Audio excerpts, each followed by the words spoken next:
Hello, welcome to the fourth and last episode on the series. My desk looks great. All papers are on the kitchen counter. On this episode, we are going to speak about the kitchen counter, the clutter that occurs in the kitchen, how to manage it, what to do about it, and we are going to also discuss 5 systems that will make your life easier once your organization is in place. Those systems will support you. Before we get into that, I'm Maristella Bertram, owner of My Space Reclaimed. I'm a professional organizer, redesigner, stager, and feng shui consultant. And I empower people like you to take control of their environment through organization. If you would like to see more about what I do and how I do it, please visit myspacereclaim.com, where you can also find how to sign up for my blog. So the kitchen. Oh, by the way, before I forget, please put your name or comments or something on the comments so I know who's there, because I cannot know otherwise if you don't put a comment or press the heart or something. So let's do that. And tag whomever you think should be watching this, and it's not. Okay, the kitchen is still the heart of our homes, even though less and less people are cooking these days. But there's something to be said about the kitchen. It evokes feelings of warmth and comfort and togetherness, especially during the holidays. And the thing is, it doesn't matter that people cook less and less. Still, when you're selling your property or buying, people want to have stainless steel appliances, refurbished cabinets, the best counters, and the latest trend on counters and things like that. They want good lighting as well. So it's very important. The kitchen is a good selling point, critical selling point, still, even though people might not be cooking much. But because the kitchen, especially in the modern layouts, is such an open space, well, it's very prone to clutter. Oftentimes the kitchen has islands or peninsulas. This kind of structure is a magnet for clutter because we just dump everything there. And the truth is, anyone and everyone thinking it's not worth 5 seconds of my time deal with the cabinets to put this in the cabinet, then they will just dump it there on the surface, and they're not to blame, because if the kitchen doesn't have spaces that are clearly identified, or if it's going to take a long time to put anything back because of the disorganization, then who's to blame for just dumping things on the kitchen island or peninsula? It's a very common thing, and what we need to know then about that space is, number one, we need to have things in their home in the kitchen to avoid this. We need to have spaces that are clearly identified. We need to have those spaces being easy to navigate or manage as well, so the spaces are functional. When organizing your kitchen, there are certain things that we have to pay attention to. Number one is structural items, structural things that we need to fix or add to make it functional to our needs. We need to declutter, sort, and purge. And I'm going to talk about all of these processes in a minute. I'm just giving you an overview. Also, we need to organize what we will keep based on the functionality of the space and what it means for us. We need to label, clearly identify the spaces, because it's fundamental to maintaining organization, especially when many hands are involved. And then also, finally, we have to put in place systems that will support the organization achieved. I'm looking at people sending hearts and all kinds of good stuff. Thank you for that. So what do I mean by fixing structural issues? Well, I mean preparing a good foundation for the kitchen overhaul. This will make your life easier and prevent roadblocks to organization. For example, fix the drawer that is broken. Fix or toss appliances that don't work anymore. Install command hooks for things like your apron. The apron, provided that it's colorful and it's in good shape, if placed strategically, will add to the decor of the space, and at the same time it will be very handy for you if you cook with apron regularly. We need to consider things like the trash can. Do you have a trash can that it's big enough? You need at least 13-gallon trash can in your kitchen. Do we have that? Is it outside a cabinet or inside a cabinet? If it's outside, it's probably best if it has a lid. And if it's inside a cabinet, then it's best if it doesn't have a lid. Where in the kitchen is that located? Is it visible? Then you probably need to invest or should invest in a trash can that looks nice with the space.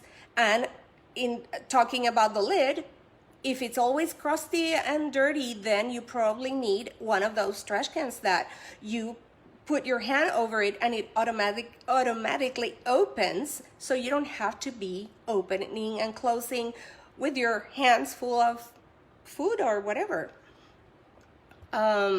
If you recycle, then I invite you to consider those tandem trash cans that have recycling on one side and trash on another, and to go with rectangular shapes, because round shapes waste a lot of space.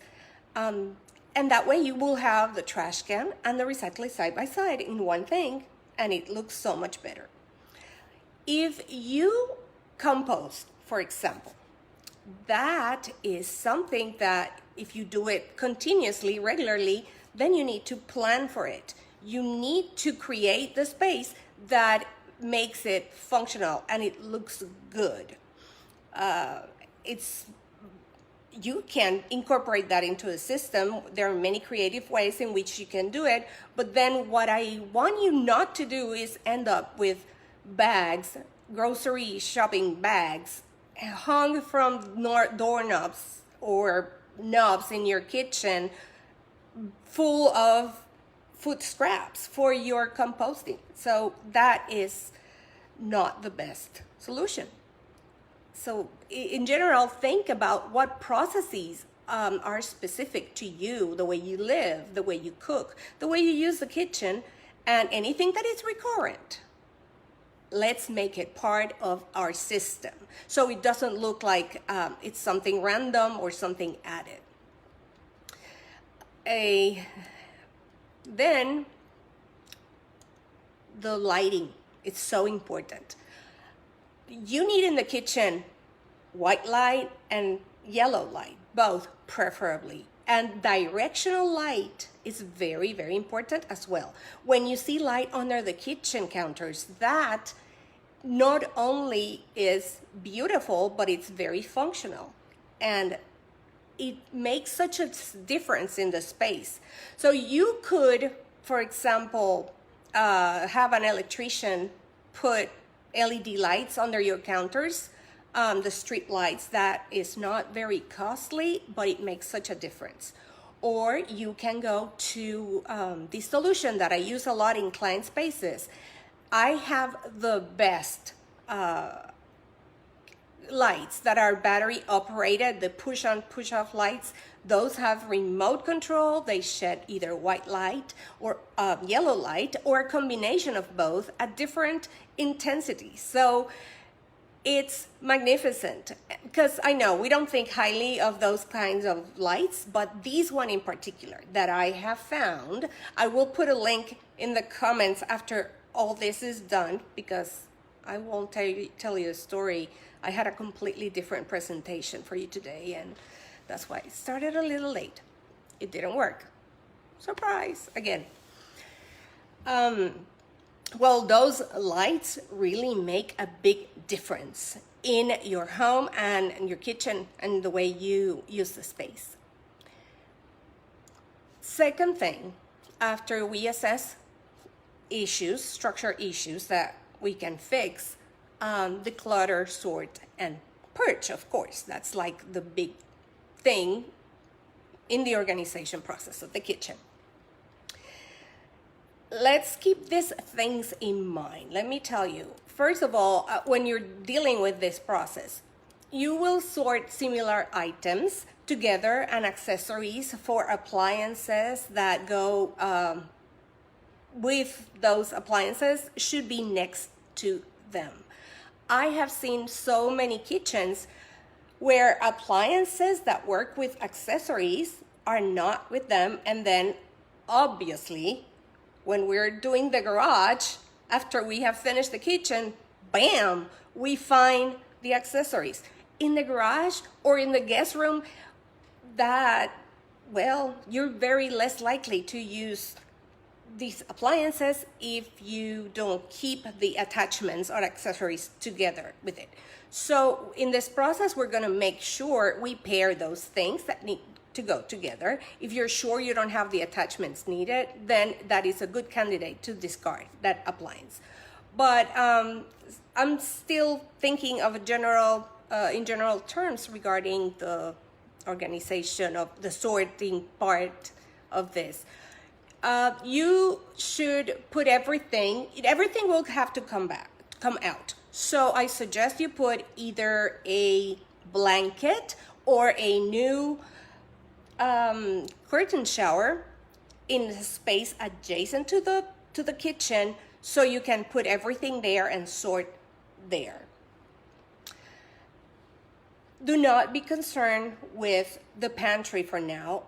In this process, you might find products that are eatable. I want you to put all those products in the pantry, but do not be concerned right now where they land, because the pantry is a separate subject. We're gonna cover it here, but do that as a separate thing.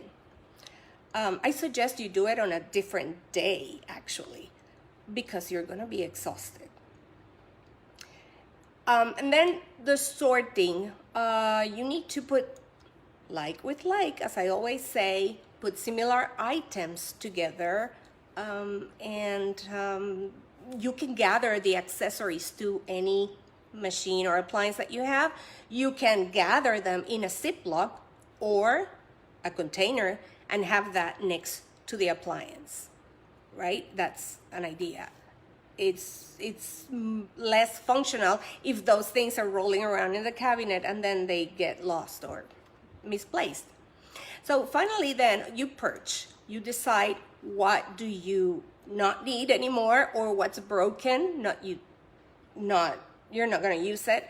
So those things you can eliminate duplicates as much as you can. When you have too much of something or too much of everything in your kitchen, you cannot organize your kitchen. You cannot make it functional.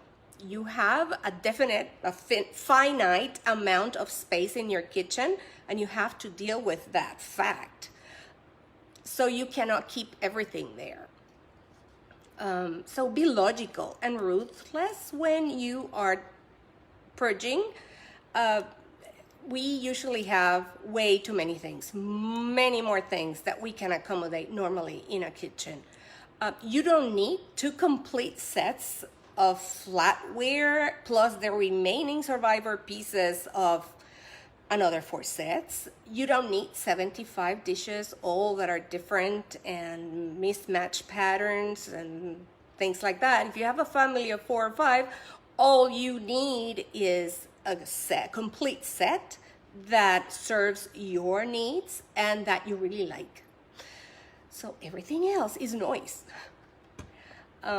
So by keeping just what you need in your kitchen, you will be able to organize it correctly, and in doing so, you will make it functional and efficient.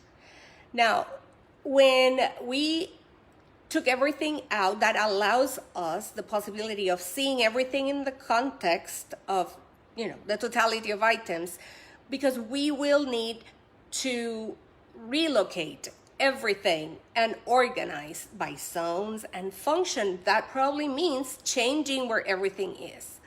You're gonna use different set of glasses now. When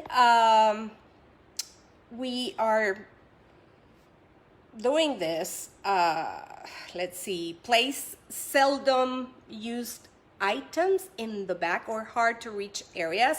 One space that is great for seasonal or infrequently used servingware or appliances is that cabinet over the refrigerator that no one can access. That's a perfect place for that. Or another good place is the top shelf of the pantry, because it usually has a lot of vertical space there, and you can put things that you cannot put in your cabinets because it's not the same space. So let's talk about the cabinets, the lower cabinets first. I see kitchens where cabinets and drawers are very underused or misused. If you have in your kitchen things that don't belong in the kitchen, you do need your kitchen stuff in your kitchen, right? So what's going to happen to those things that you need and use? Well, they will tend to live on your counters or your island because you do need them there, but then you don't have the space to put it away because the space is occupied by things that don't need to be there. It's like what we were discussing about the closet last week. It's the same. And then you need to allocate things logically. For example, the lower cabinets are very good for appliances. So gather all your appliances that you're going to keep with their accessories, and then use one partition or two of your lower cabinets.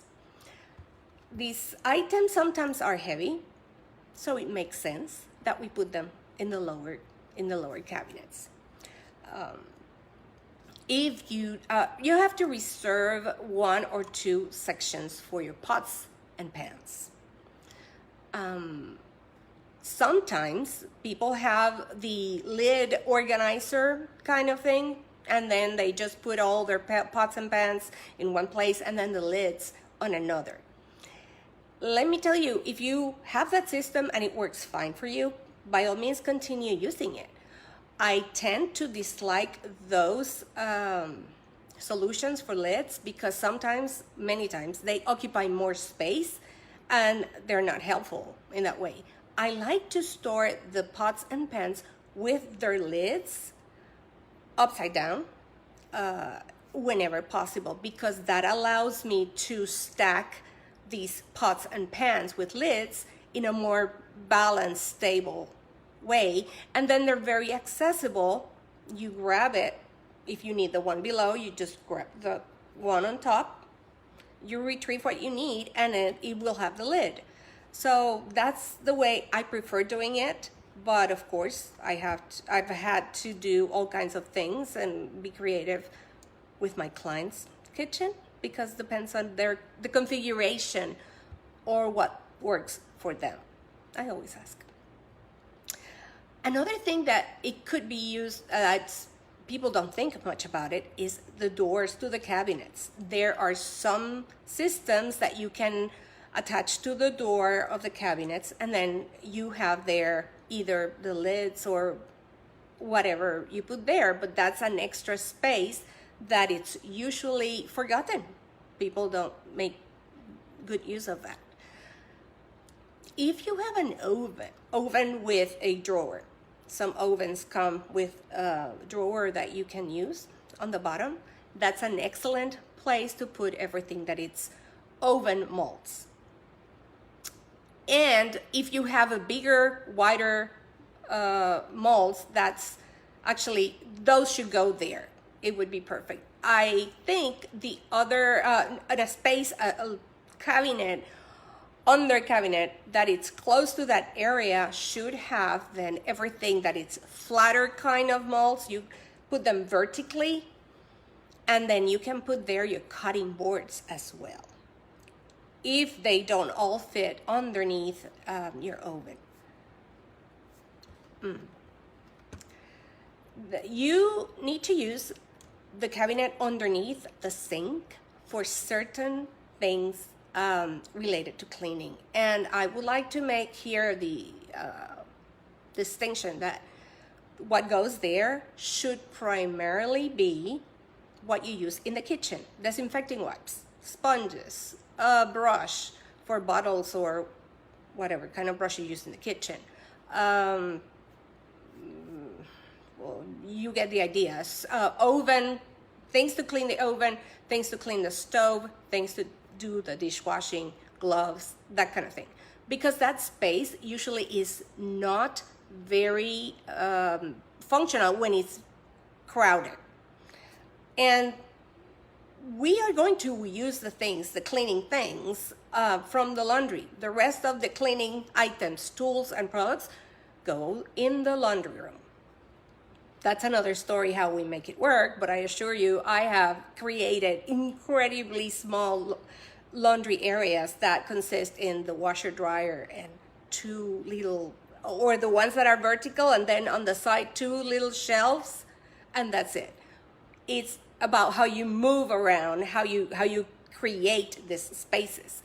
So put everything that is related, cleaning related to the kitchen under the sink. And I want to talk about a very important one. You should have a cabinet dedicated to food storage containers. Please know that the containers that come from the restaurants are not meant to be reused. They are not BPA free. But you want to invest in good containers that have certain characteristics, and that will be incredibly important when I talk about the fridge and the freezer, and you will see why.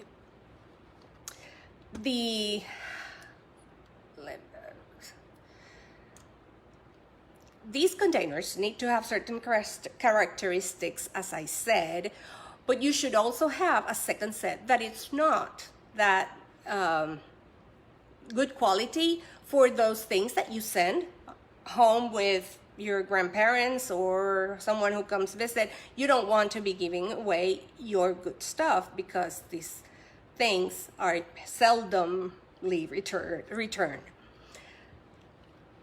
So I had pictures to show you on my cabinet, my own cabinet, so you would see that you can adequately organize it and have a whole cabinet of containers, because you need to be prepared.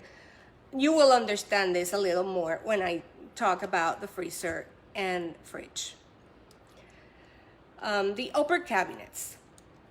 Dishes should go in one of those, preferably closer to the dishwasher, because that makes it easier when you the dishwasher finish cleaning, you put them there. Glasses and mugs and things to drink should be on another upper cabinet, preferably closer to the refrigerator. It makes sense because things we drink, probably refrigerator. In that cabinet in particular, I would make sure to sort through your mugs and discard anything that's broken or incomplete sets and things like that. You put those on the first shelf, and then on the second shelf you put your normal glasses, including the water bottles. And please, this is a good moment to purge water bottles, see what you have, what doesn't have the cap. If you use it with the cap, then it goes. And then on the third shelf, you would put wine glasses, pitchers, and jars. Not jars, I mean serving pitchers for liquids. The reason I think this order is appropriate is because if you have the mugs on the first shelf, then you can create a tea or coffee section there on underneath that cabinet. In that section, you can put your coffee maker or your electric water heater for tea. And you can buy these containers that look so cute next to that to put instant coffee if that's what you drink, or the coffee mate and packets of sugar in another one. You can have a group of 3 or 4 different sizes. They look so cute. And then you have all you need for your coffee or your tea right there. Now, when we talk about the drawers, then the drawer that comes underneath that coffee station would be the area that you use for accessories for coffee machine and accessories for your water heater or whatever. Extra cups of the Keurig, if that's what you have, you can put them there. If you don't want your sugar packets or sweetener packets there on the counter, that's where you would go. So you would have your mugs, your coffee station, and your supplies drawer. Very cute. And then you might use another compartment of your upper cabinet to place your servingware and your medicines. I will talk about medicines, and you will understand why I'm saying medicines, but this is a great place to put your medicines, one of the upper cabinets. The drawers. We mentioned the coffee drawer, but you also need to appoint certain other drawers. For example, you need one of your biggest drawers, if not 2 of the medium ones, for your cooking and food preparation items. You need another drawer for miscellaneous. And here I want to say the miscellaneous drawer is not a replica of your garage. I have found drill sets in kitchen drawers and things to change a tire. Well, that's not supposed to be, of course. But you must have an utility drawer there with a certain amount of items. Maybe a pad of paper, a couple of pens, a flashlight, it's a great thing, tape, a stapler. You know, it's like a mini office, a tape measure, and maybe a small screwdriver. Perfect. And scissors, that kind of thing.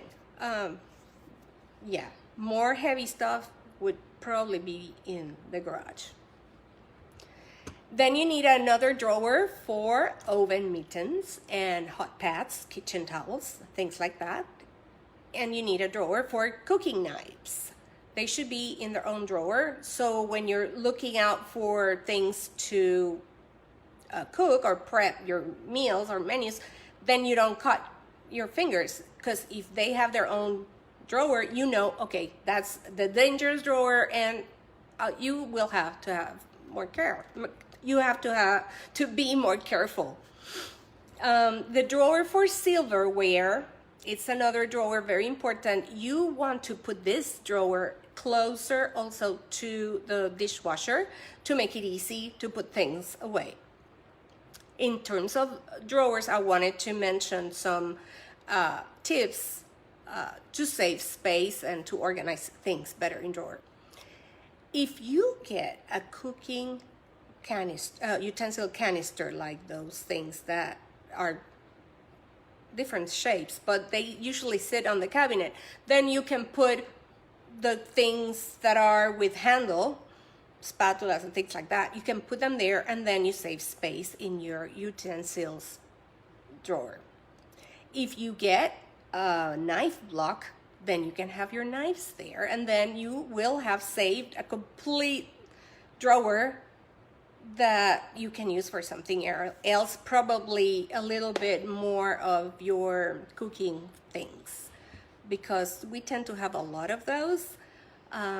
So if you don't have a large drawer, you might need maybe 2 or 3 little drawers for these things. Get dividers for your drawers. Dividers, even I thought they were necessary, but when I started applying them and using them in my kitchen, I realized they are amazing because they keep the drawer organized. And if you get in the habit of assigning one space or division for one category of item, then the organization is so much better kept. And the mind relates to that, so it's very less prone to get all disorganized and disjointed. The spices. This is a category by itself in the kitchen. When it comes to spices, there's a decision to be made. Where are you going to place them? Because they should all be together. When I'm saying spices, I'm including cooking wines, vinegars, and oils that have the bottles. So spices, there's a lot of room to purge in spices because we buy spices that we don't even know we have them, and seldomly we go, let me just go check my spices, see what has expired. We usually don't do that, but spices do expire, and if we plan to do a kitchen overhaul at least once a year, then it's a good thing because we will go through the spices. There are several ways to arrange them, and if you have a pantry with a door and you have the inside of the door available, you can have the Elfa spice rack, which is what I have. I adore that thing, and all the spices look fantastic, and they're so accessible at a glance, separated from everything else in the pantry. It's phenomenal. Now, if you do not have a door available, what you can do is use any of the other alternatives. I'd like to put them in upper cabinets when that's not possible, the Elfa thing in the pantry, because they need to be close to the stove. And what I would do is put a multi-tier organizer for spices. You have to measure the space to make sure if you can benefit from the expandable ones. They're fantastic. And you put them there. Remember, you're gonna include the wine, the cookie wine, the oils, and that kind of thing. They can live happily all together. But if you can't, some people like Lazy Susans. I don't like Lazy Susans. But if it works for you, for corners in the pantry and in the cabinets, but things tend to fall off those things, and the space in the middle, I find it's wasted. So I just don't like them. Now, you can organize the spices if you have a bigger kind of spices. If you cook a lot with spices, and then you buy the big containers, not the 3-ounce jar, which is the standard. If you buy the bigger ones, you might need to get bigger containers. So in order for them to look all alike, if that's what you want, then go with your biggest 2 or 3 sizes, see what capacity you need for that, and buy them all in that size. And if that's your case, you probably need to not use a multi-tier spice organizer. Use dividers for the space between the shelves. Like you make one space of the shelf 2 with a divider. I use the ones from the container store that are expandable. And then you can put there your bigger jars, and you double the space in each division of your cabinet. And then, of course, label them accordingly with the right font.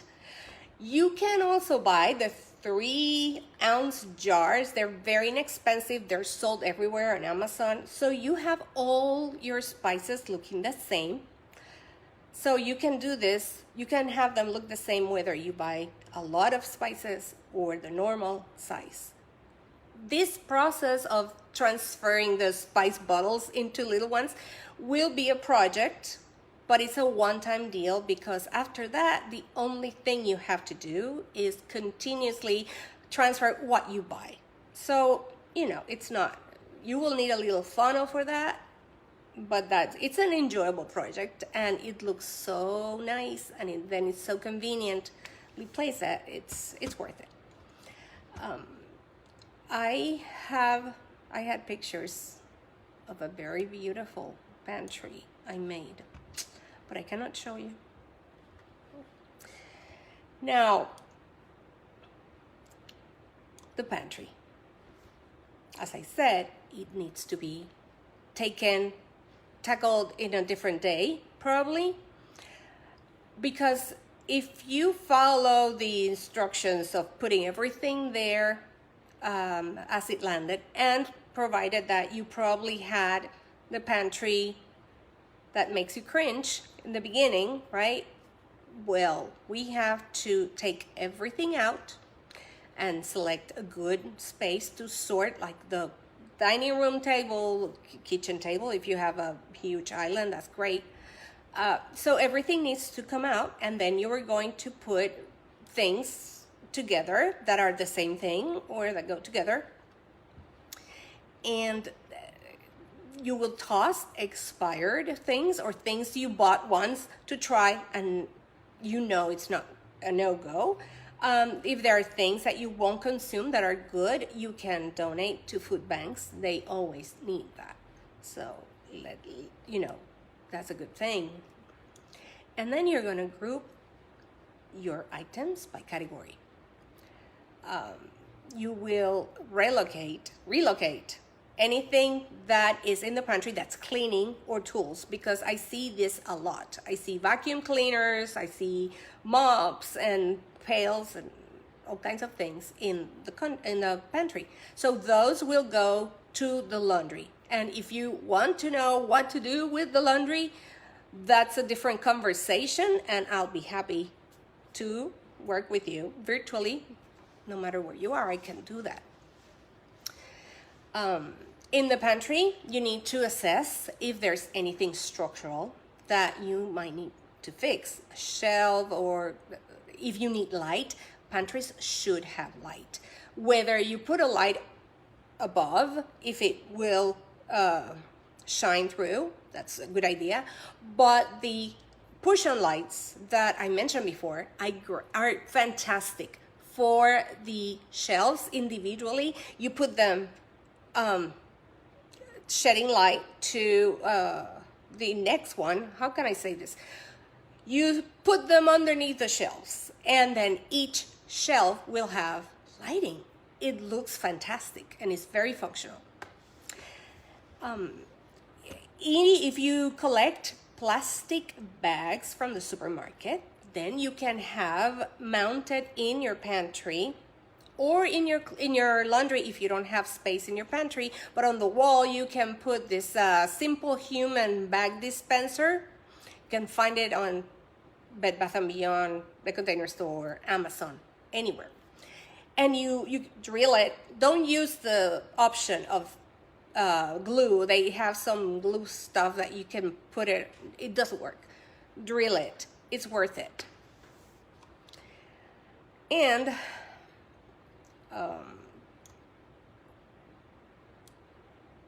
you want to keep the upper shelf in the pantry available whenever possible to put those big appliances that we were talking about in the beginning, or tall things that won't fit in your cabinets.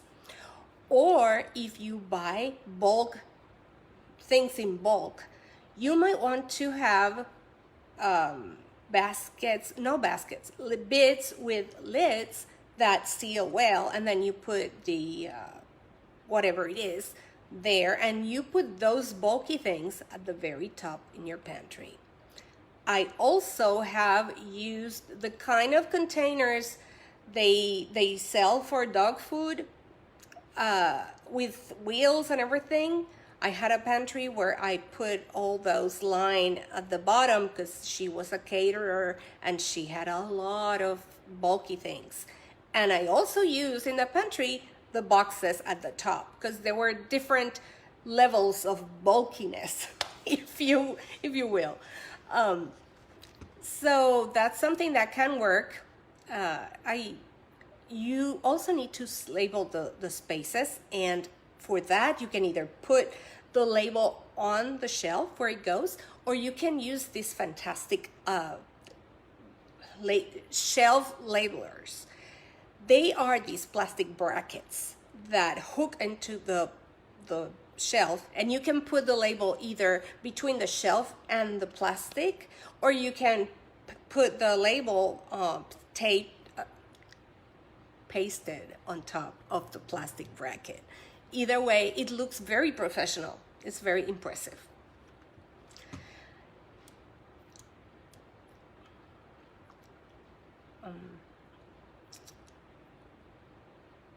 I'm sorry to be distracted, but I had all my presentations ready to go with pictures to show you. And the system decided not to work, so I am improvising.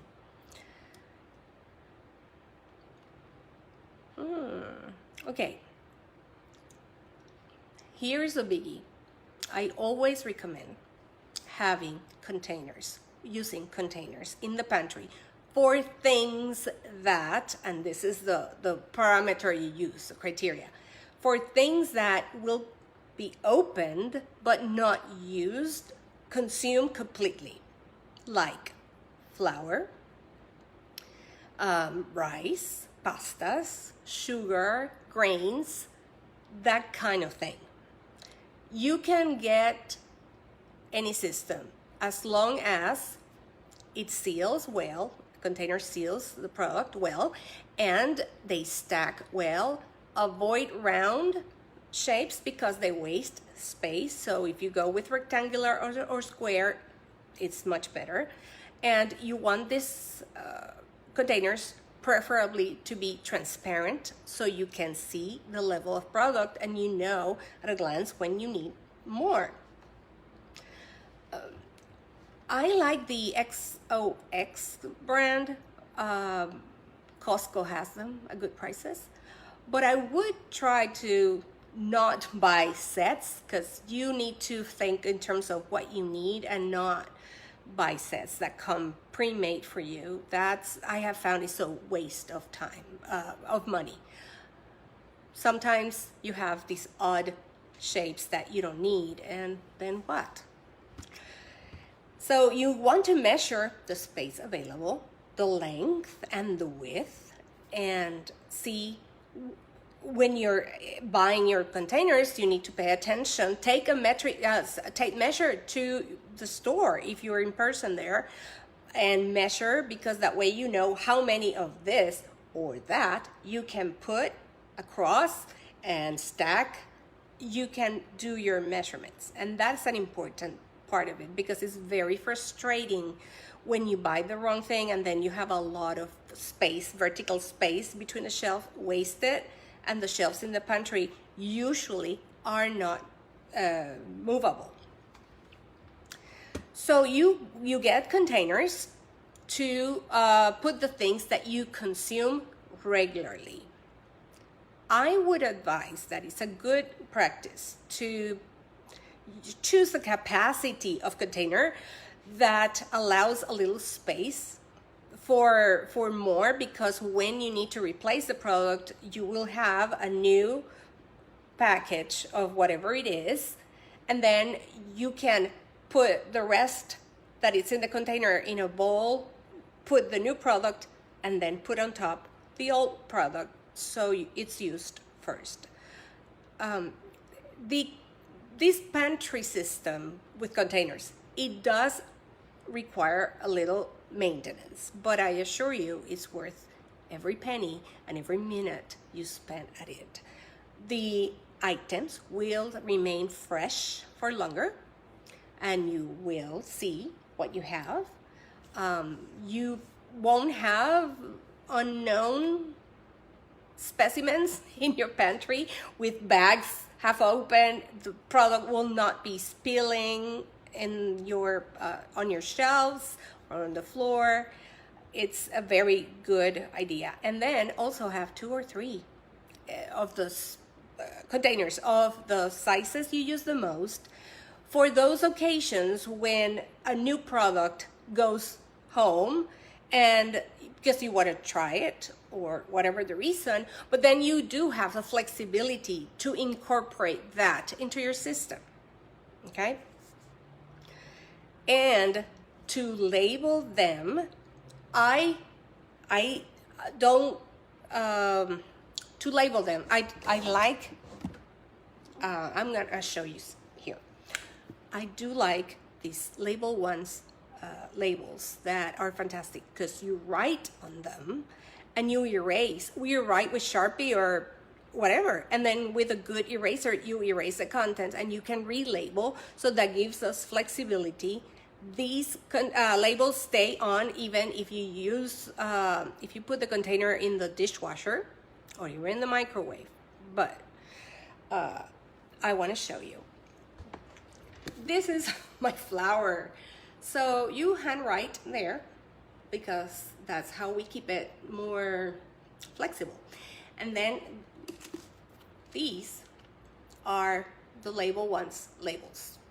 Okay, the reason I have them here is because when you need information, nutritional information or instructions or anything about your product, what you can do is you can cut that from the bag or box. You can put it in a Ziploc bag and put it inside your product.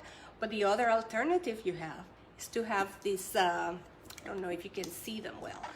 There are these pouches, like for ID cards, that have glue. You can put them in your container, and then you can easily slide whatever you need to keep. You can put it there. I say that it's a safe thing to do because if, for example, I have this for flour, I will not use it for anything else. So you do have some flexibility if you need it, but when you assign containers, you usually do it based on the size of products you buy and the kind of products that you usually buy. So chances are each container will continue holding that same kind of product. And by the way, this is one of those XOX containers. So I told you about the label ones that I will put in the comments, the link, and I told you about those pouches. Those pouches, I don't even know how I find them. On Amazon, you can just Google ID pouches with adhesive, something like that. Okay. Anything that does not need to be in this type of container, then you're going to choose 1 to 2 types of bins or baskets. There are things that come individually packed, like granola bars, protein bars, little cups of fruit, soda cans. Those things you will have in your pantry, but you will not remove the contents and put it in containers. What you do for those is then you use bins or baskets to create clusters of product that are the same category or same function. And then by limiting yourself to 1 or 2, then you can make a pantry that would look organized and look very well.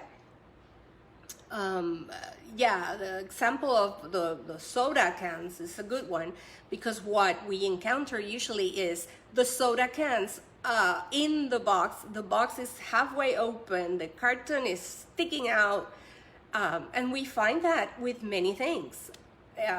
In the case of the cereal needs these containers.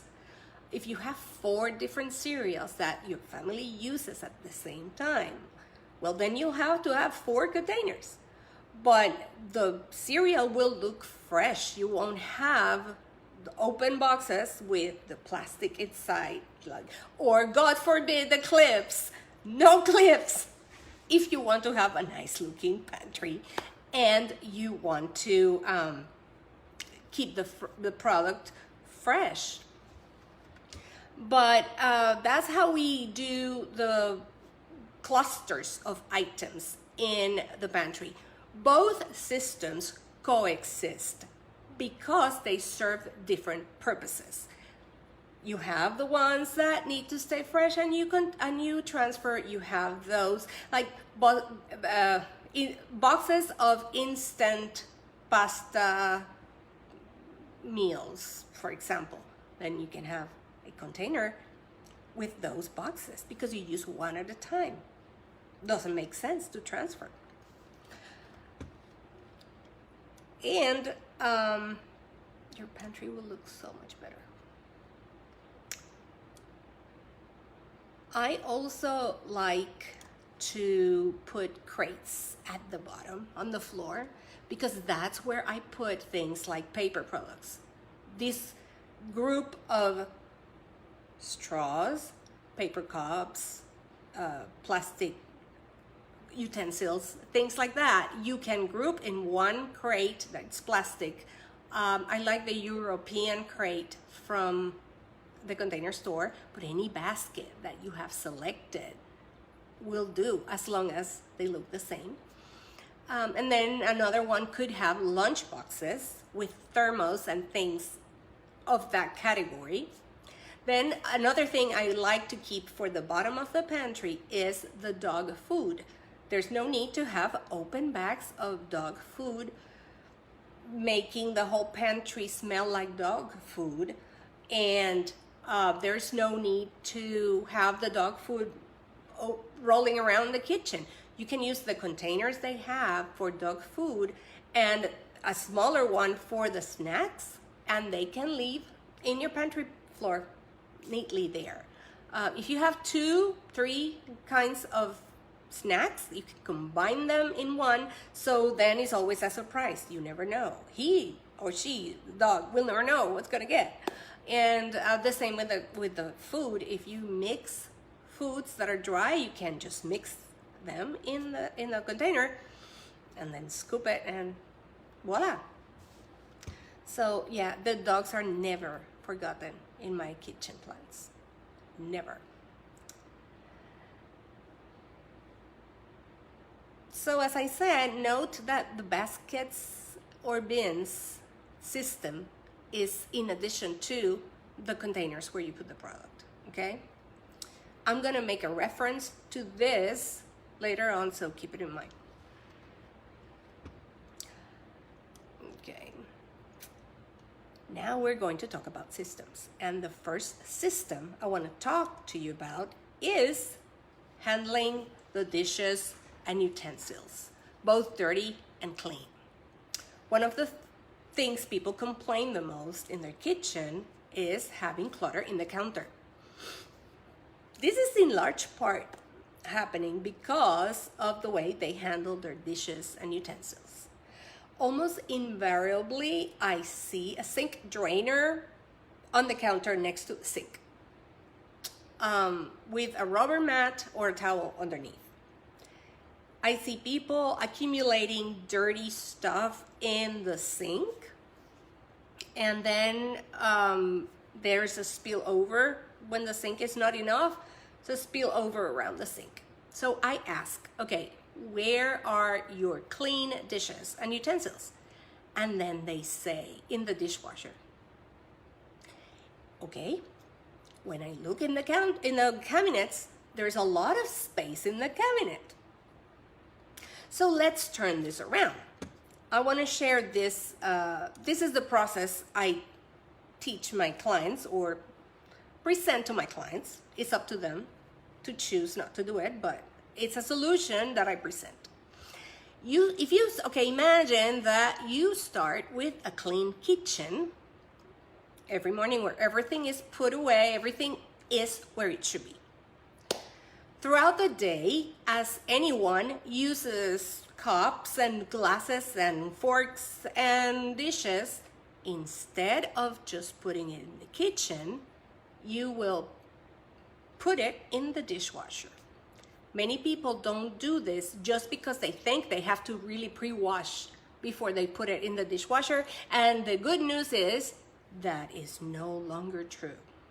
The dishwashers now come equipped to handle a certain amount of food junk. I mean, I'm not saying put chunks there. You should maybe chunk the food in the garbage disposal or the trash, and then just put the item in the dishwasher. If everybody does this throughout the day, and then when dinner is over and everything is put in the dishwasher, you run the dishwasher at night and before bed or first thing in the morning, the person responsible, because this should be shared task, the person responsible for that will put everything away where it should go. So no more taking things clean from the dishwasher, because the dishwasher will be accumulating everything that's dirty throughout the day. And by the way, many people hand wash little things that could easily go in the dishwasher as well. They do have baskets for little things to go in them in the dishwasher. There's no need to be hand washing. But if you want to hand wash something, what I suggest is you buy a drainer that can go in one of the partitions of the sink.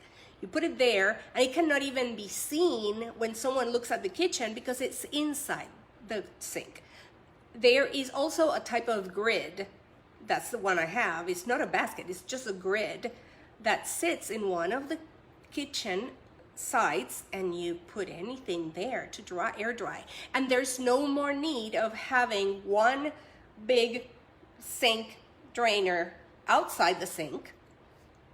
That happens a lot because people start accumulating, and then they decide, oh, I need one area free to rinse, so they leave the area that should have the sink, the sink drainer, they leave it open. The other one is where they have all the dirty stuff, and then they have on the counter the drainer.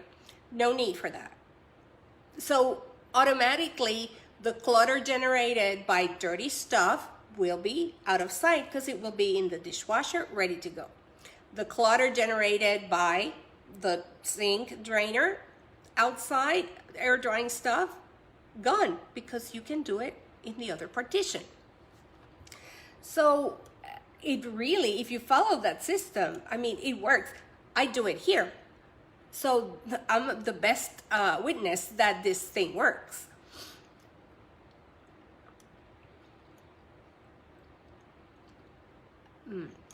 Now, let's talk about the refrigerator and freezer.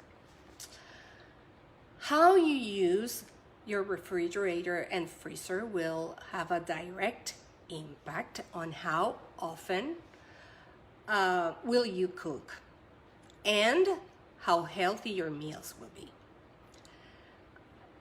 The the refrigerator and freezer should ideally be cleaned at least once a month. And when I say clean, it's like you take everything out and then you clean the shelves and clean everything, because a lot of things accumulate there, even in the best kept freezer and fridge. You need to clean the door of the refrigerator. You have to get rid of all these. It's not a bulletin board, so you are better if you take everything out and then you manage the paper accordingly with the things we have discussed in previous videos.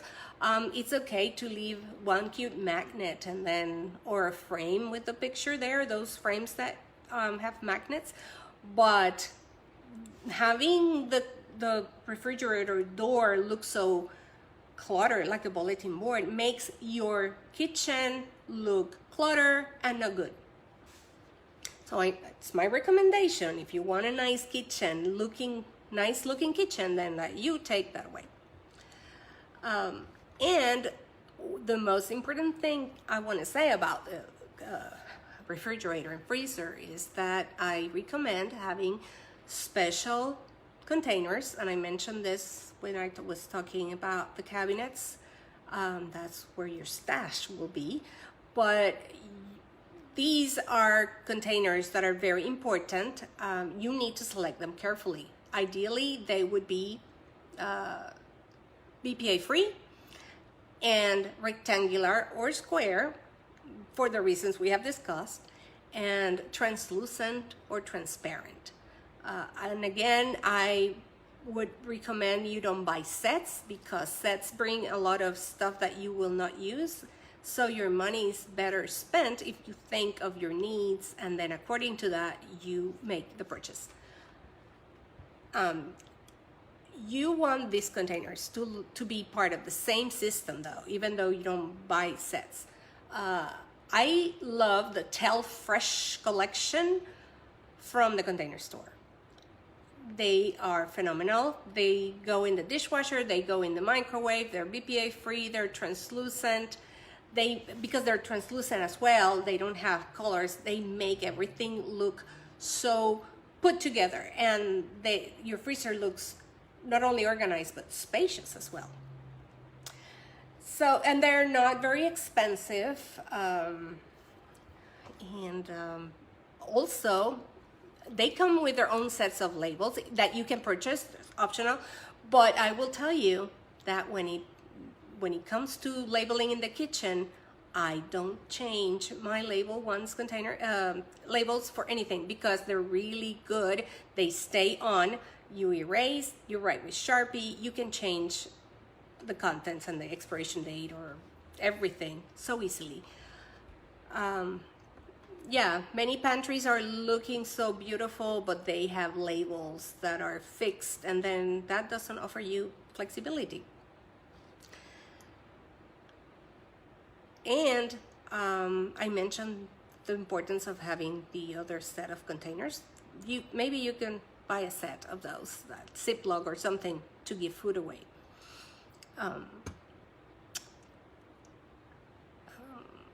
Okay. The use of containers is important because fruits and vegetables can be, and meat and poultry, whatever you buy, can be prepared, washed, cut, and prepared, and set aside in the fridge for when you need these, okay? I will share with you a strategy to make meal planning very easy. I will share that with you in a moment. But when I talked about the two different systems coexisting in the pantry, this is where I wanted you to remember that. The same way we have two systems coexisting in the pantry, the ones you put the product in, and the bins that hold pre-packed product together, is this, you can see the analogy for the fridge. There are also bins that collect things that you will not put in those food containers. Again, soda cans, pre-packed, I don't know, whatever, yogurt, cups of fruit, different things. If you put them in bins, then it would look so much more organized, and then you will easily find the category of things you need, and then it's more accessible. So both things live there. If I had to choose, if you need to choose one, I would say go with the containers then. Forget the bins and just go with the containers. The containers will save your life, and I will tell you why in a moment. Ooh, okay. Let's see. Okay.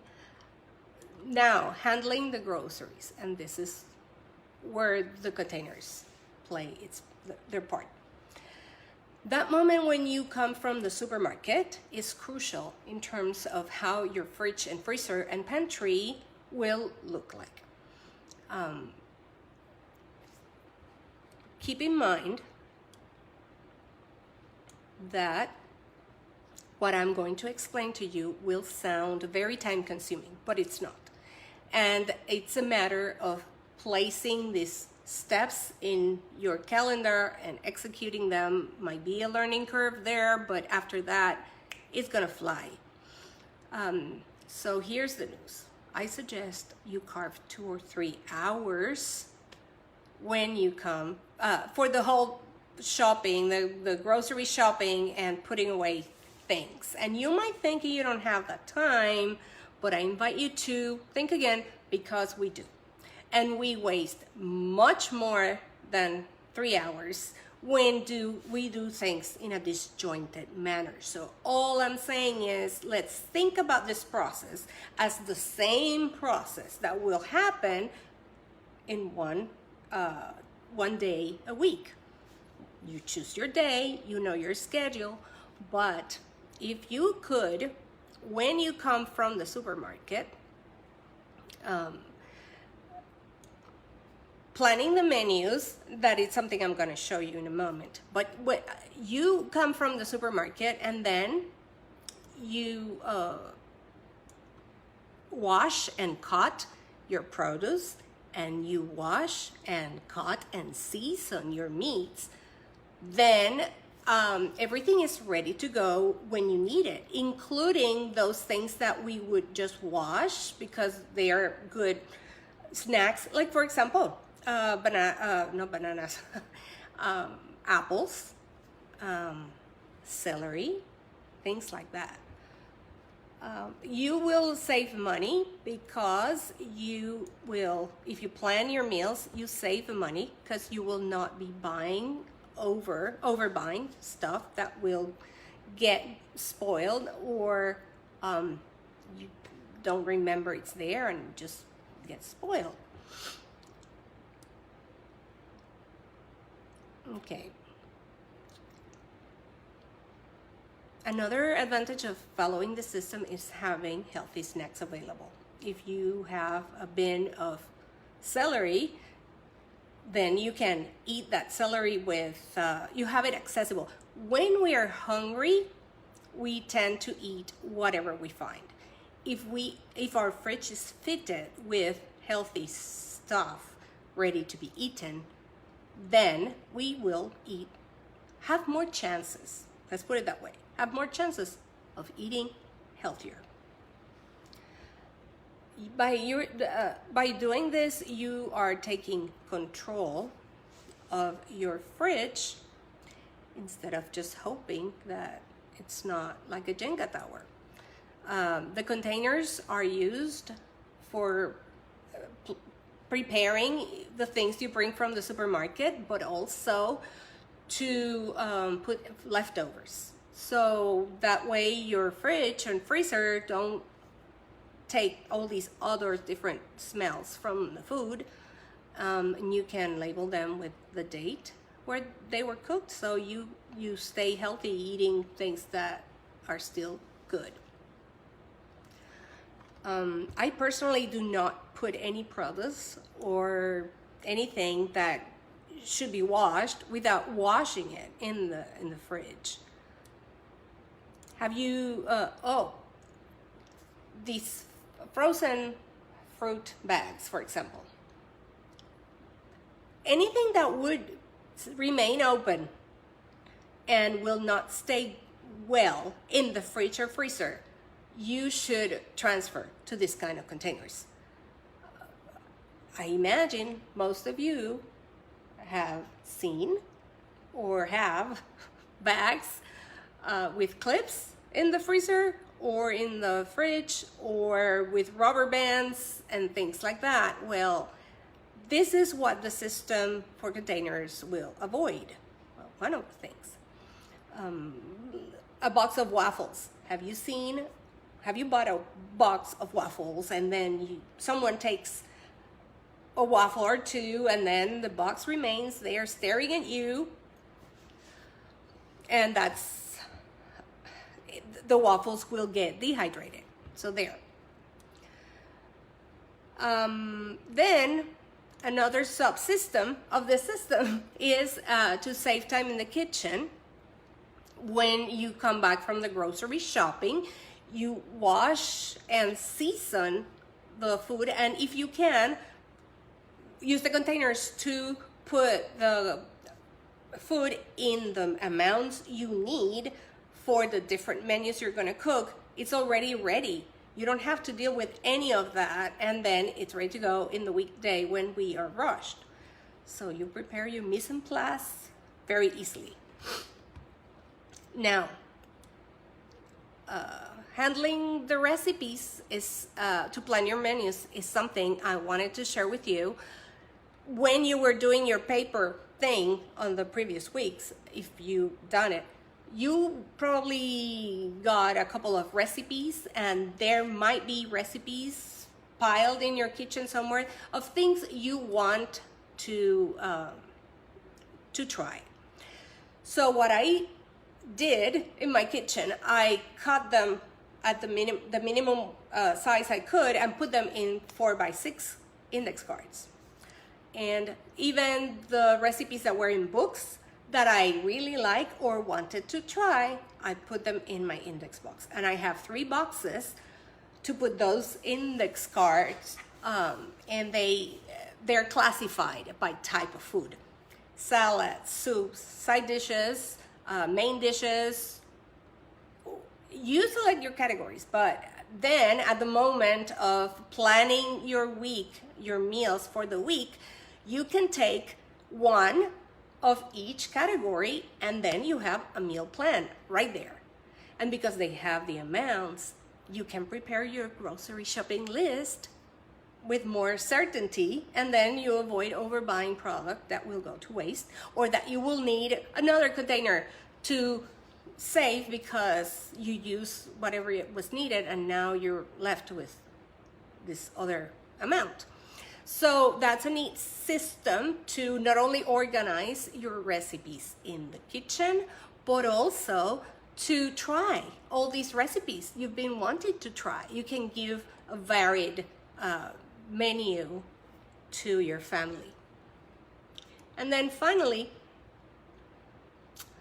dealing with meds and supplements and vitamins. If you remember, I had mentioned that all things we ingest in terms of medicine and supplements and things like that live in the kitchen for different reasons. Now, if you have them all there, now's the time to take out the expired ones, things that are not needed anymore by the family. And then you can do peel boxes, or you can do this other method. If you like peel boxes, I suggest you get those that have bigger compartments to be able for the system to grow with you. If you add things later, then you have the space. And use those that have, of course, the 7 days, but aside from AM and PM, they have noon and bedtime. That gives your system more flexibility in terms of, if you need it later. So if you go with peeled boxes, then, well, first take 2 containers with lids, any containers that will work. So you will put everything that is prescription medicines in one with vitamins and supplements. In the other one, you will put everything that is over the counter, along with the thermometer, the dispensing cups, syringes, for that kind of little equipment. You can put it in a Ziploc bag inside the bin with the over-the-counter. That's that. Now, with the medicines that are prescribed and supplements and such, then you will start preparing the 7-day supply for each person. And hear me out, I know this sounds so complicated and time consuming, but once it's done, it's done. And you're used to the system, and it can flow beautifully, and it ensures everyone will take their medicines consistently and on time. I like the brick boxes from Container Store. They have dividers that you apply at will, so you can divide a box in 2, 3, or 4. So I assign a box per person in the home, and I label them with the name. And I apply the dividers accordingly. Depends, if one person has only 2 times to take medicine, then that box will have 2 dividers. If the person needs 3 or 4, then I divide accordingly. And I have the peel bags. They come in different sizes, but you can use also the snack size from Ziploc, because we will be reusing these bags, so it's not wasted. So you put them in a surface, 7 bags for the 7 days. If the person consumes different things at different intervals, well, then you will put the bags accordingly. And with your pills that you have in the specific bin for medications, you are going to start distributing and preparing these little bags. And when you finish, you put your bags in the box that's for that person, either AM, PM, bedtime, whatever it is.